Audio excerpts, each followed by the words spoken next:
모셨습니다. 안녕하십니까?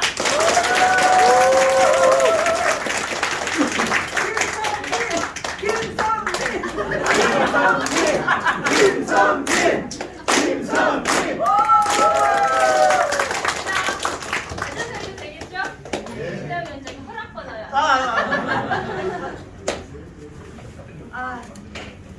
정말 감사하고 그리고 죄송합니다. 감사한 거는 이 추운 날씨 또 대구에서 이 추운 날씨 또 이 엄중한 시기 또 이 대구에서 이렇게 뜨거운 열기를 보여주신 당원 동지 여러분께 정말 감사드립니다. 죄송하다는 말씀은 더 일찍 왔어야 했었습니다. 우리의 종교교께서 영어에 몸이 되시고 나서 곧 가장 먼저 했어야 할 일이 당원 동지 여러분들을 한 분 한 분 만나 뵙는 것이 가장 먼저 해야 하는 일이라고 여기고 또 그렇게 저는 평생 사람 만나면서 살아왔었는데 참 이제 핑계 아닌 핑계를 이 여의도 안에서 일어나는 일이 빨리 오지 못하겠습니다. 그래도 체포 딱 되고 나서 이제 빨리 이제 시도당을 돌아야겠다라는 마음을 먹고 이렇게 왔는데 이제서 왔습니다. 정말 반갑습니다. 특히 이 대구에는 대구라는 어떤 특수성과 함께 저는 늘 대구하면 차규근 의원님을 생각합니다.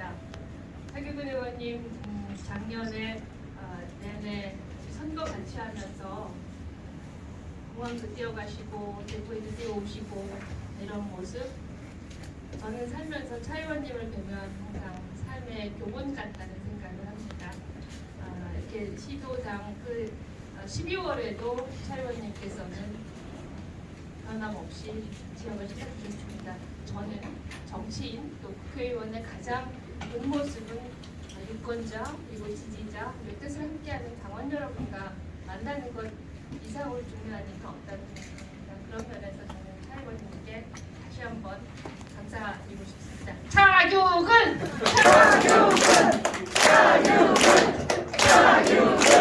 잘생겼다 차유근!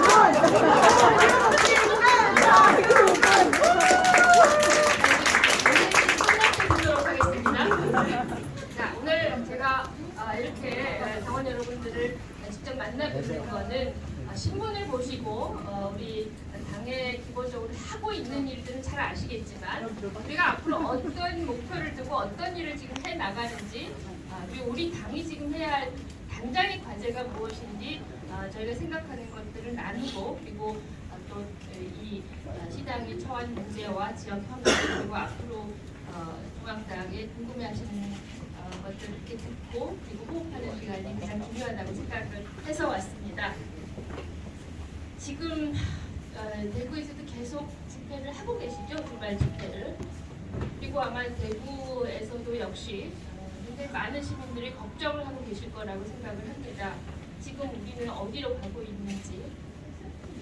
지난해 총선 때도 그랬고 계속해서 열기가 뜨거웠지만 우리 국민들 모두 다 초유의 상황에 임하면서 갈 길을 못 잡고 있는 것은 사실인 것 같습니다. 탄핵을 목전에 두고 있고 우리는 저는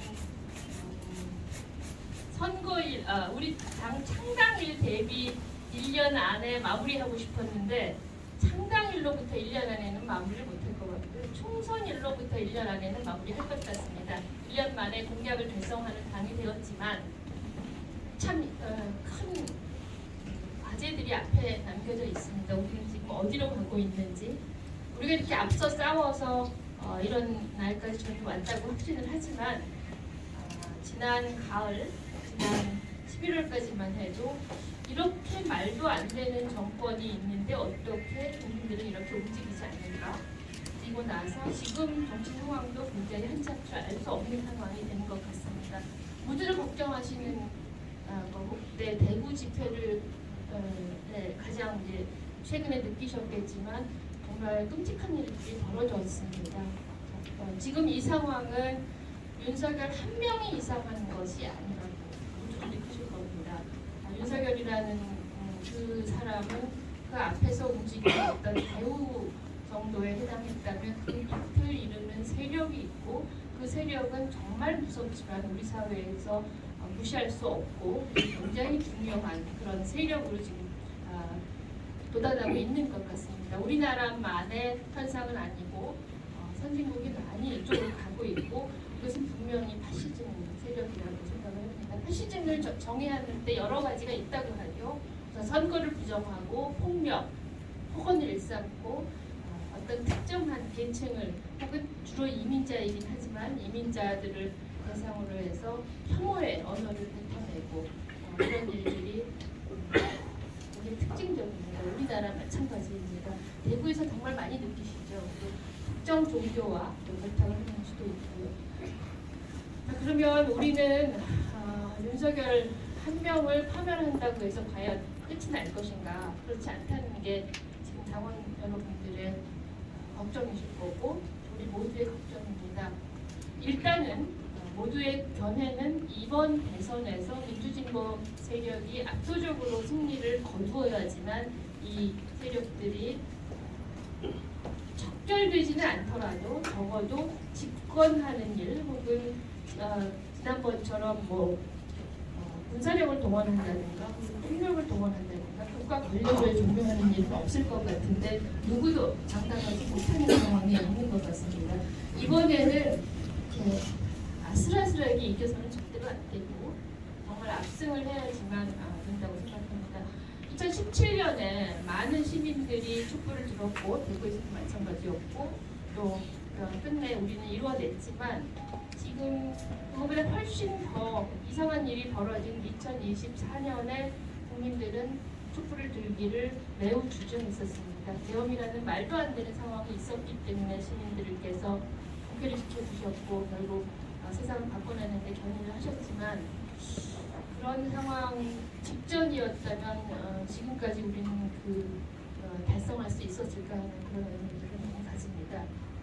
그래서 저희는 저희 우리 당의 우선 가장 중차대한 목표는 민주진보 세력이 집권하는데 기여한다. 이것이 가장 큰 목표라고 하겠습니다. 그래서 저희는 지형을 보면 지금 현재 민주당만으로 그럼 압승할 수 있을까? 의문이 많습니다. 걱정도 많습니다. 그리고 특히 이재명 후보, 이재명 대표 혼자의 힘으로만 될 수 있을까? 이렇게 낙관하기 어려운 상황일 것 같습니다. 그렇다면 또 하나는 과연 민주당으로 정권이 바뀌었을 때 시민들이 원하는 기꺼이 이 추운 주말에 집회를 기꺼이 나오시고 정말 이런 상황에서 장갑차를 막으면서 촛불이와 함께 저는 그 정신을 과연 응답할 수 있을까? 압도적 대선 승리 이후에 민주적으로 그리고 사회 대개혁으로 시민의 목소리를 담아 안는 그 그릇이 필요하다고 생각합니다. 특히 이번 주 들어서 더 걱정인 것은 민주당은 물론 당의 선거 전략이긴 하겠지만 계속해서 보수화하고 있고 우클릭을 하고 있습니다. 그러면 과연 우리 당은 어떤 일을 해야 할 것인가? 민주당을 조금 더 계속해서 헌등지향적이고 불평등을 종식하고 사회 개혁을 하는 쪽, 정치 현안 권력기관을 개혁하는 쪽으로 계속 견인을 하는 것이 우리의 역할이어야 할 것입니다. 어저께 민주당이 우클릭한다고 우리 어제 그제 많은 분들이 많은 감정에 접하셨을 거라고 생각합니다. 저희는 중앙당에서는 드디어 우리의 지평이 열리고 블루 오션이 보이는구나 하는 생각을 했습니다. 우리의 룸은 훨씬 넓어졌고 이제 앞으로 우리가 쉽게 말하면 그 땅을 다 먹어오면 된다고 생각을 합니다. 이 원내 정당 중에서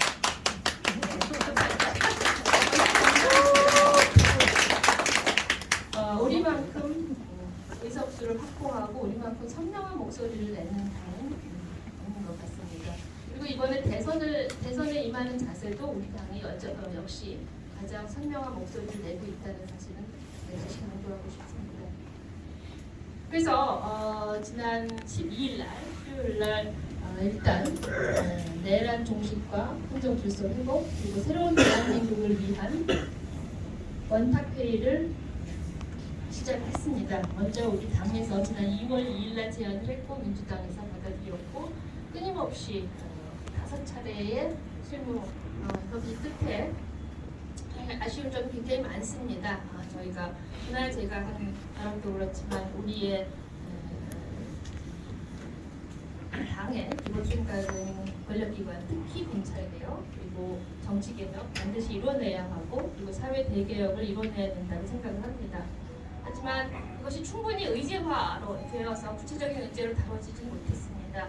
하지만 저는 당대표 권한대행으로서는 이 밥상을 깨는 것은 바람직하지 않다고 생각했습니다. 정말 솔로몬의 재판에 임하는 엄마의 마음으로 이 아이를 손을 놓는 것 그리고 조금 더 다음번을 위해서 우리가 계속 이 판을 뒤집어서는 안 된다는 게 제 생각이었습니다. 많은 당직자들께서 또 많은 의원님들께서 이 상황에서 좀 더 우리가 더 견인을 해야 되는 거 아니냐 하는 생각이 의견이 많았지만 결단을 할 수밖에 없었습니다. 하지만 앞으로 계속 우리 당은 이 주권의 땅을 차지하기 위해서는 계속 노력을 할 것입니다. 그리고는 그 내용이 무엇이냐 우리는 분명합니다. 첫째, 권력기관 개혁한다. 특히 검찰개혁. 이것은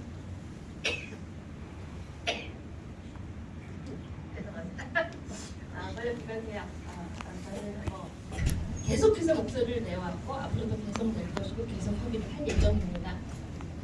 두 번째는 지금 이 파시즘 세력이 권력의 핵심에 들어와서 이렇게 쿠데타까지 일으킬 수 있었을 때는 아까 말씀드린 검찰이라는 그런 조직이 있었고 두 번째는 정치 환경이 굉장히 중요하다고 생각합니다. 지금 국민의힘은 완전히 거의 이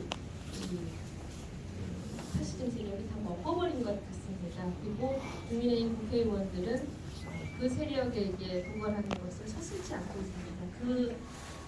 그러한 구도에서 국민의힘의 일부 합리적 보수 국회의원들을 구출해야 한다고 생각을 합니다. 그 구출을 하려면 교섭단체 요건 완화라는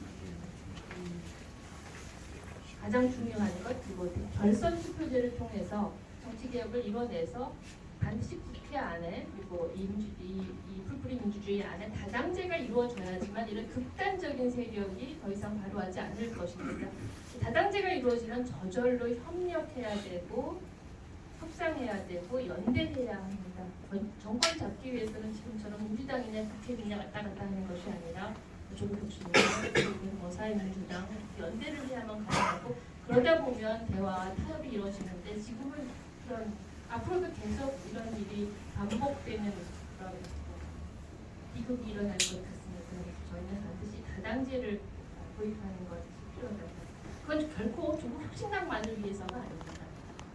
전체 우리나라 지형이 다당제로 바뀌어야 한다는 것은 많은 정치학자들과 많은 전문가들이 그리고 뭐 국회 안에서도 공감을 하고 있습니다. 그리고는 불평등과 불공정을 이대로 두고는 계속해서 이런 극단적인 이런 현상 그리고 2030들의 보수화 그리고 어르신들의 보수화 그리고 극우 파시즘 세력으로 가는 것은 불평등에서 기인하는 바도 있고 또 이 파시즘 세력이 결과적으로 불평등을 낳기도 합니다. 그래서 우리는 가장 중요한 것은 검찰 개혁하고 그다음에 정권 교체한 다음에 그것이 목표냐? 그건 아니죠.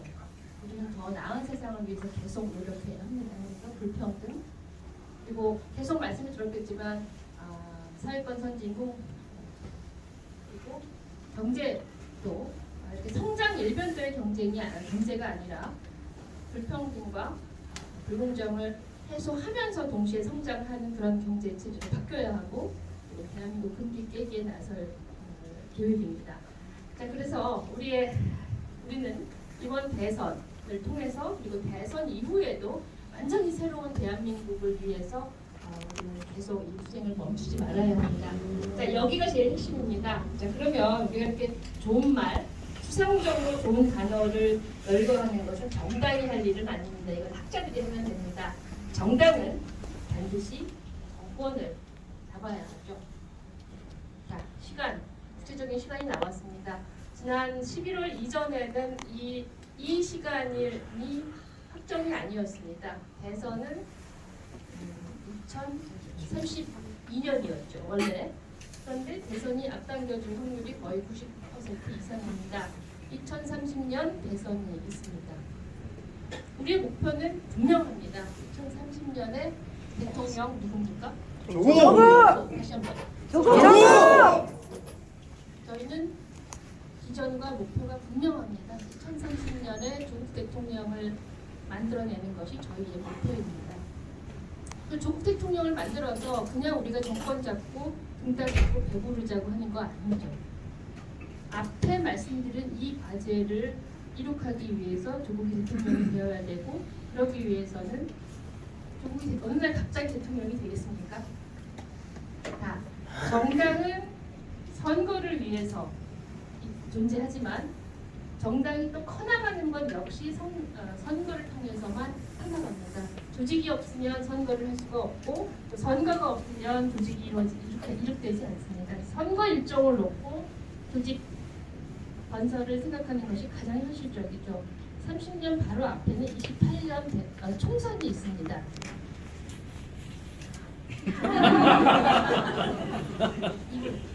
지역구 나가셔야죠. 반드시 지역구 국회의원이 되어야 합니다. 아까 정춘생 의원님이 어디서 한 20-30석을 말씀하시는데 그렇게 배포가 작아서 되겠습니다. 28년에 우리의 목표는 원내, 그때는 여당은 아닐 거고 제1야당이 되는 것이 목표입니다. 자, 일단 지금 현재 조국신당의 탱크 아래 있는 12명, 그리고 조금 더 생각하면 저는 뭐 이번 22대 안에 13석도 될 수 있고, 또 뭐 대부분은 언제쯤 하죠? 내년쯤 하나요? 예, 뭐 있다고 그러면 얼마든지 가능성이 열린다고 생각을 합니다. 자, 그럼 28년 되면 현재 조국혁신당의 22대 텐트 안에 국회의원들 플러스 또 민주당이 저렇게 거대 정당이 되고 저렇게 보수화가 된다면 그 다음에 어떤 일이 벌어질지는 굳이 제가 말씀 안 드리겠습니다. 그러려면 국회의원 배출하려면 지난번에 대구에서 이 선거운동 같이 다니셨던 분들 잘 아시겠지만 정말 비례대표 선거운동 정말 서러웠습니다. 가장 큰 이유는 우리가 서러웠던 가장 큰 이유는 지자체 선거에서 의석이 없었던 것이 굉장히 힘들었습니다. 지난번 국정 영광 선거를 다녀보면 결국 기초지방자치단체의 의원들을 몇 석을 확보하고 있느냐가 선거를 판가름하는 것이었습니다. 대선 시계를 보면 26년 내년입니다. 내년에 전국 지자체 지방선거가 있게 됩니다. 얼마 안 남았습니다. 1년밖에 안 남았습니다. 이제 대선 레이스 들어가면 다 까먹고 나면 사실상 한 6개월이나 8개월 정도 남은 것 같습니다. 그래서 지금 지역위원장을 공모를 하고 빨리빨리 우리 지역 건설을 해야겠다는 생각을 하고 있습니다.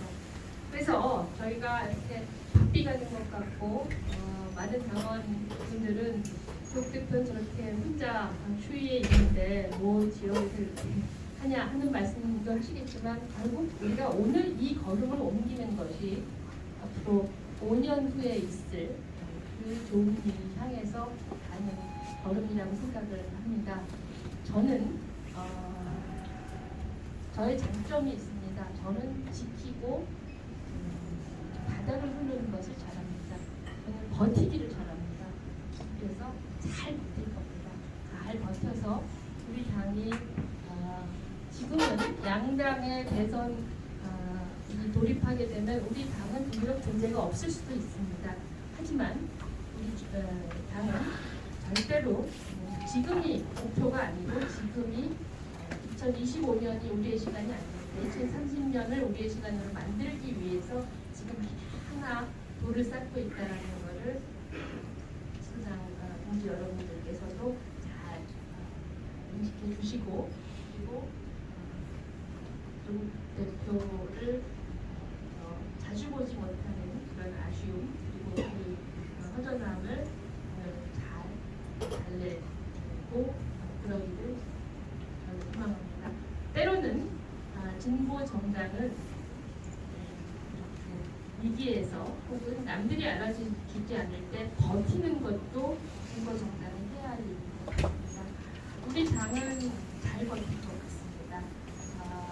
지금 여의도에서는 조국 대표께서 이 구속된 이후에, 수감된 이후에 당이 합쳐질 거라는 그런 기사도 있었습니다. 이제는 그런 말 하는 사람 아무도 없습니다. 그 사인이 지역위원장 공모를 딱 내고 거기에 83분이 지원을 하셨고, 이제 곧 면접 열릴 예정입니다. 그리고 계속 2차, 3차 공모를 할 예정이고, 대선이 끝나고 나면 또 다시 하면 다시 더 많은 분들이 오실 거라고 확신합니다. 그래서 다소 멀리 있더라도 혹은 멀지도 않대 얘. 그래서 당원 동지 여러분들께서는 항상 잘 지켜봐 주시고, 허전한 마음 또 시린 마음을 잘 달래주시길 당부드립니다. 저는 사실 대부분 걱정합니다. 네. 그래서 오늘은 지역위원회를 잘 건설하는 것으로 우리의 할 일을 잡았으면 좋겠습니다. 정말 감사합니다.